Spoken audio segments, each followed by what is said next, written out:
Breaking right now on Morning News Now, history in America this morning. Donald Trump is now the first former president to face federal criminal charges. Last night, a federal grand jury indicted Trump on 7 charges after a months-long special counsel investigation stemming from dozens of classified documents found at Trump's Mar-a-Lago home.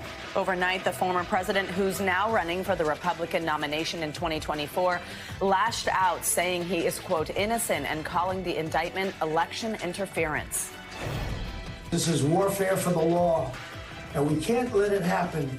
We can't let it happen. Our country is going to hell, and they come after Donald Trump.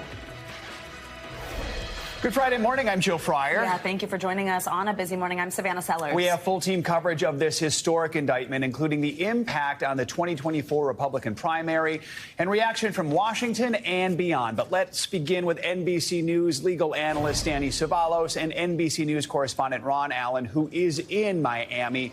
Ron, we have been on the lookout for this possibility. Walk us through what we do know about this indictment, which is still sealed, and the charges the former president is likely facing.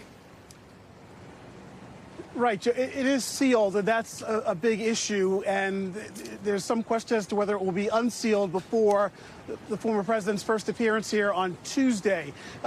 Based on sources that we've talked to and based on interviews that the former president's attorneys have been giving, we believe that he faces 7 charges, and they include basically things like making false statements, conspiracy to obstruct justice, charges related to the Espionage Act, which generally falls under the category of retaining unlawfully national defense information.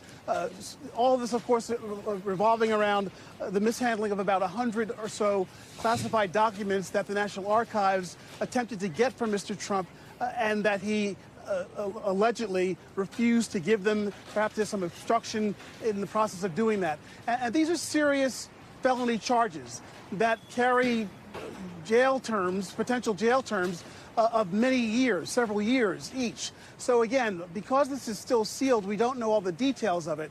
But it is, yes, extraordinary that a former president is facing these federal charges.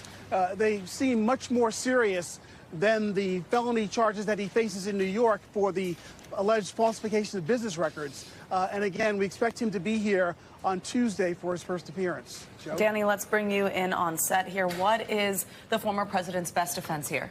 I've got a list here. Number 1, he's going to say, accident. I didn't even know that I had these documents. He's going to suggest that it was my minions. It was not me. It was other people. These were swept into boxes as I left the White House. You've heard the declassified argument. That doesn't fly too well in the face of the Espionage Act, because the documents, it doesn't really matter if they're classified or not, as long as they are national defense information. A separate category, they can overlap, but it's not required that he even classify or declassify documents.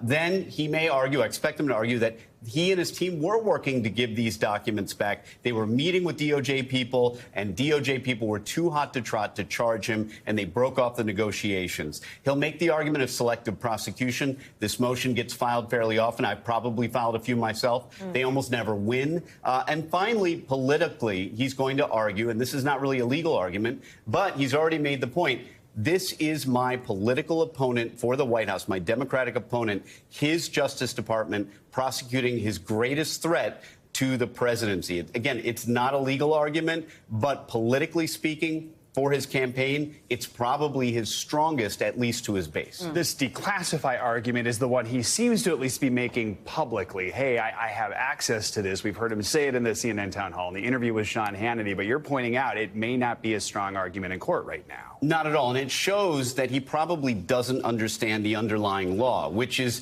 this is a great example of how criminal defendants often think they should take matters into their own hands and get out there, get their word out, go to the press, and it's almost never a good idea. Every word he says can be used against him. But as evidence goes, all the words he says that are exculpatory, everything he says that says I'm not guilty, that generally cannot be admitted as evidence. And that makes sense. I mean, the mere fact that I say I didn't do it shouldn't be evidence that I didn't do it. Whereas if you make admissions that are against your interests, then traditionally we say, well, you wouldn't do that unless you believed you were guilty. So that comes in as evidence. So generally speaking, bad idea to talk. Ron, we are learning a lot about the grand jury indictment process here. This indictment came down where you are in Miami. That's where the former president, as you mentioned, is scheduled to be arraigned on Tuesday. But there had been some question as to whether the special counsel would file these charges there or in Washington, where there was another grand jury, right?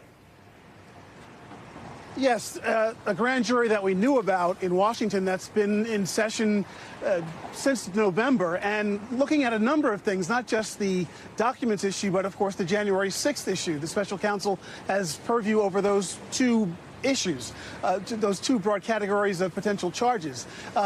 Miami got on the radar sometime last week. It appears that there has been a grand jury here for some time, though, listening to witnesses, and it makes sense because we are very close to Mar-a-Lago, the alleged scene of the alleged crime, and a lot of legal analysts are talking about venue being important, that the charges have to be brought near or at the place where the alleged crime took place, which is why we think that the case is now moved and centered and focused here in Miami. Whether there will be separate charges filed against other individuals or the former president in Washington remains to be seen. And of course, we're still not sure what's going to happen with the investigation into January 6th. But yes, this seems to be now the center of gravity, the place where the former president will appear on Tuesday and where this case will be based going forward. Joe? Let's bring it back here again to Danny and talk about, our viewers probably remember lots of coverage as showing the president leaving Mar-a-Lago, arriving here in New York when he was indicted on state charges. Right. What's the difference here with federal in terms of the strength of the case, the strength of the federal government behind this? Walk us through this. We were talking about this before the show and what you kind of think could play out here. Yeah, because now it just got real.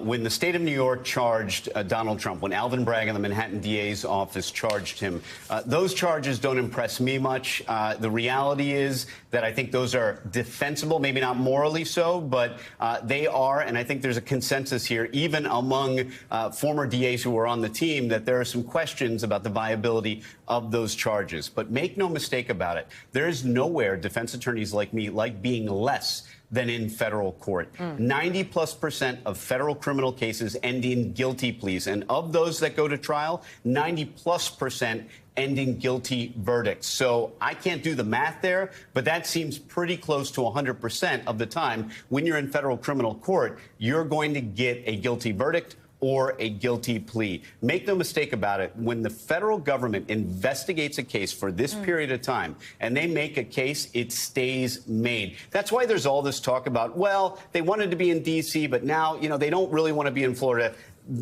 Don't put too much stock in that. If they believe they have their case, the federal government doesn't care what their jury pool is. They'll bring a case anywhere. We know this state case is likely going to go into next year when we're going to be in the heat of this Republican nomination battle, the caucuses and primaries kicking off. What's typically the process for a federal case like this? How long could this drag out? When could we possibly see a trial if it goes that far? From the date of arraignment, the Speedy Trial Act requires that federal criminal cases be brought to trial within 70 days. Now, I add an asterisk and 10 footnotes because there are many exceptions to that rule. One of the biggest is that the defendant can waive his speedy trial rights. And you might do that if you have a complex case and you, the defendant, need more time to prepare. When you don't waive your speedy trial rights is when you don't think the state is ready and you want to hold them to that deadline. The problem is the federal government is almost always ready by the time they investigate a case and take it to indictment. They're usually ready to go to trial. So this is a case where you may see the defendant waiving that speedy trial and taking some time to prepare. The real strategy is how do you relate it to the campaign? All right. Danny Ceballos, Ron Allen kicking us off this hour. Thank you both. We appreciate it. Yes, big news. Thank you. Well, this news of this indictment came when Trump announced it last night in a series of posts on his social media platform, Truth Social. He also posted a 4-minute video blasting the investigation and maintaining his innocence. Here's some of what he had to say. It's election interference at the highest level. There's never been anything like what's happened. I'm an innocent man. I'm an innocent person. This is warfare for the law, and we can't let it happen. our country is going to hell, and they come after Donald Trump, weaponizing the Justice Department, weaponizing the FBI. We can't let this continue to go on because it's ripping our country to shreds. A spokesperson for the Department of Justice declined to comment on the case, but when Attorney General Merrick Garland appointed Jack Smith as special counsel, he released a statement saying that he did that in order to underscore the Department of Justice's independence and to allow prosecutors to make decisions guided only by the facts and by the law. Let's get into how the White House and Capitol Hill are reacting. NBC News White House correspondent Ali Rafa and NBC News congressional correspondent Julie Circa join us for that. Ali, let's start off with you. So far, we have not heard from the White House on this, no response. What's the reasoning behind that, and will we hear from the president at any point? Yeah, guys, good morning. Still no reaction from the White House or this president. And that's very much intentional here because obviously the president, as a sitting president during this unprecedented moment, can't appear to have any sway or influence over this case, over this investigation. But he's also former President Trump's top 2024 rival as the former president continues to make this case, continues to make this argument that this is all part of a political witch hunt, that this is intended to cut his chances in 2024. And we've seen the president say since really being elected that the Justice Department's independence, its separation from his White House was going to be honored and respected throughout his presidency. And as you mentioned, Joe, we saw that play out with Attorney General Merrick Garland's appointment of Special Counsel Jack Smith to oversee this entire investigation. And so we know that the White House official told us last night that the White House found out about this news like everybody else through media reports.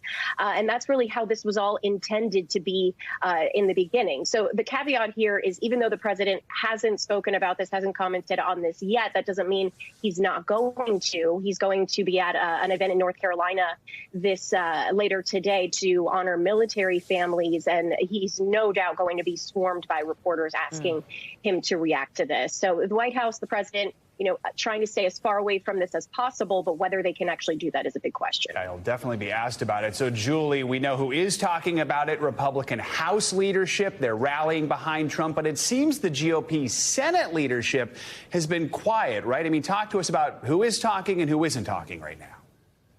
Yeah, good morning, guys. That's exactly right. Let's stick on that real quickly, because what we're seeing now is similar to what we saw a couple weeks ago when we saw the former president charged in New York. We see this divide really fissure among Republicans in Congress, different reaction coming from House Republican leadership versus Senate Republican leadership. We haven't heard a peep from Senate Minority Leader Mitch McConnell. We haven't heard from him comment on that last case either. So this tracks. And of course, he has a very tense public and private relationship with the former president. We also haven't heard from his number two, John Thune, who hasn't said anything since this indictment came out last night. And I did get a chance to talk to him a couple of hours earlier in the day yesterday. He, of course, came out endorsing Senator Tim Scott for president in 24, but he did say that the drama around the former president is something voters may be tired of, though he did say, let's let this process play out.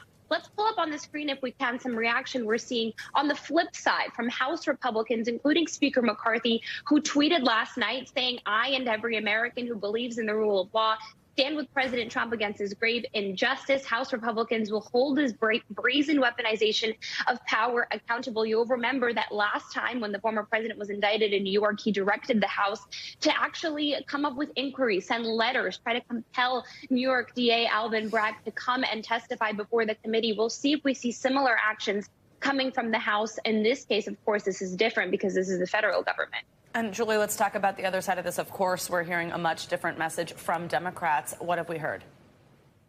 Yeah, absolutely. Well, you can imagine the Democrats on the flip side of this, though they don't know what's in this indictment, of course, are supportive of these efforts of the federal government. They are not saying that this is political in nature, like you're hearing from some of the former president's supporters here in Congress on the Republican side of the aisle. So let's pull up some of that reaction, if we may. Of course, Congress is out of town, so the only way we'll get a chance to hear from them is with these public statements on Twitter or other news programs, if you will. But you see this tweet from Congressman Hakeem Jeffries. He's the Democratic leader. He says the rule of law is central to the integrity of our democracy. It must be applied without fear or favor. So Democrats really taking this tone of this is something the former president deserves. These charges are adherent with our justice system. The federal government did put a special prosecutor to this case. So they are trying to strike this different tone than Republicans are, who are, for the most part, defending the former president and are largely in his camp. You know, Allie, Trump is saying his situation is similar to President Biden. He was also found to be in possession of classified documents from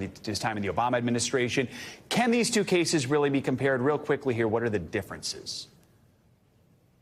Yeah, Joe, not only from his time in the Obama administration, but also as far back as decades before when he was a senator. And so these two cases, very, very different. We know that the president immediately upon the discoveries of these classified documents called the National Archives, called the FBI to come and retrieve them. And in the former president's case, you remember he returned some of those classified documents after being asked by the National Archives. But even after being subpoenaed for the documents that officials knew he still had at Mar-a-Lago, he did not return them. And prosecutors are saying that he even went so far as to have them moved into a storage facility, the ones he still held on to. So these are two very, very different cases. Obviously, the current president, President Biden's handling of classified documents still under investigation by its own special counsel. But just the facts in each of these cases, very, very different. Allie and Julie, thank you both so much. Let's bring in NBC News senior political editor Mark Murray with more on how this could impact the presidential race. Mark, good morning. So the GOP field has grown even more this week. We now have 10 declared candidates running for the White House. Trump still the clear frontrunner according to polls. How are Trump's rivals reacting to last night's news?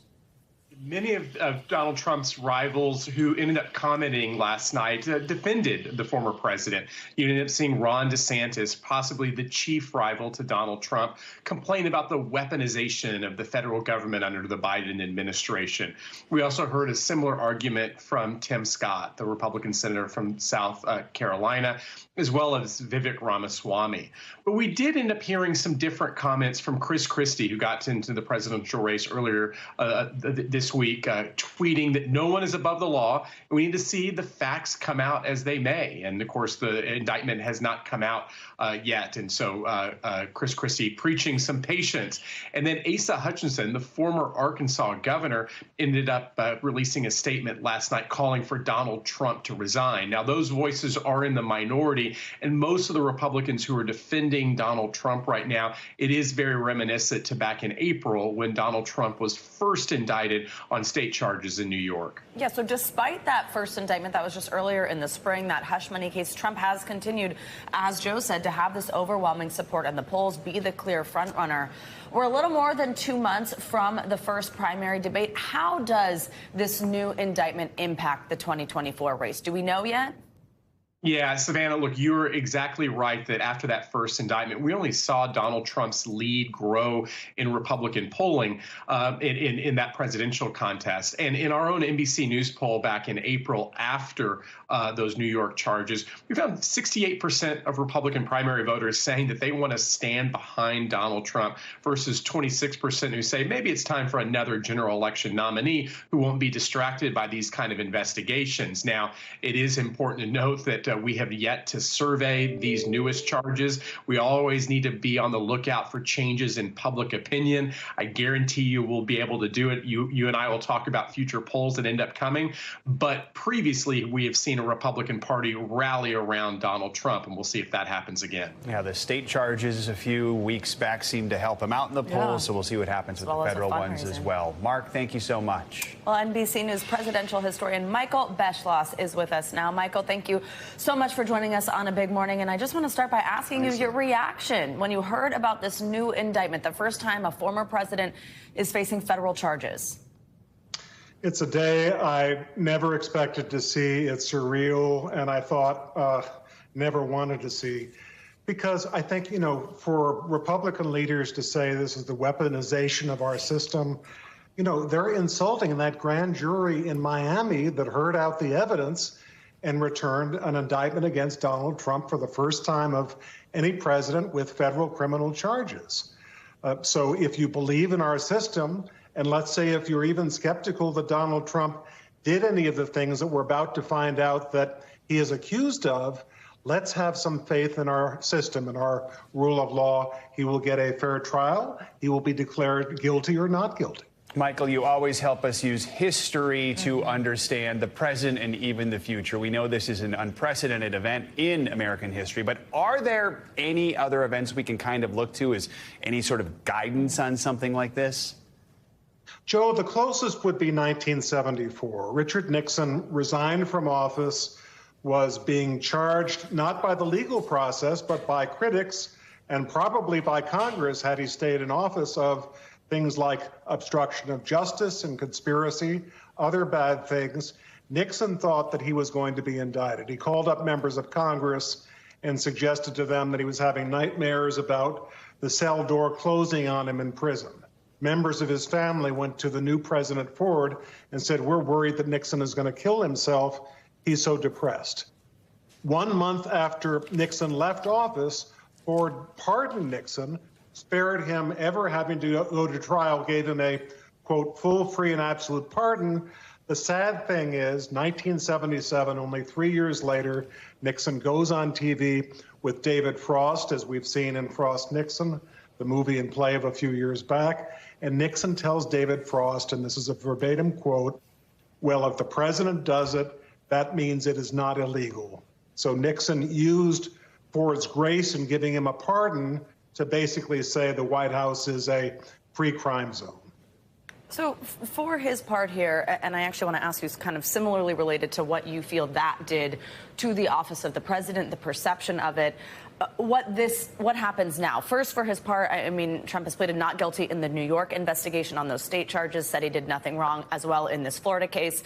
But it is important to note, as we've been discussing just a moment ago with Mark Murray, that Trump is the front runner at this point for the Republican nomination in 2024. There is a lot of public support behind him and a lot of public criticism about this. What do these historic indictments do to impact the perception of the office of the president? Well, you can look at it two ways. One is, as many people are saying that, Trump will raise money off of it. People will be indignant and say, gee, we feel so badly for him that he's being given a bum rap that we want to put him in the Oval Office again.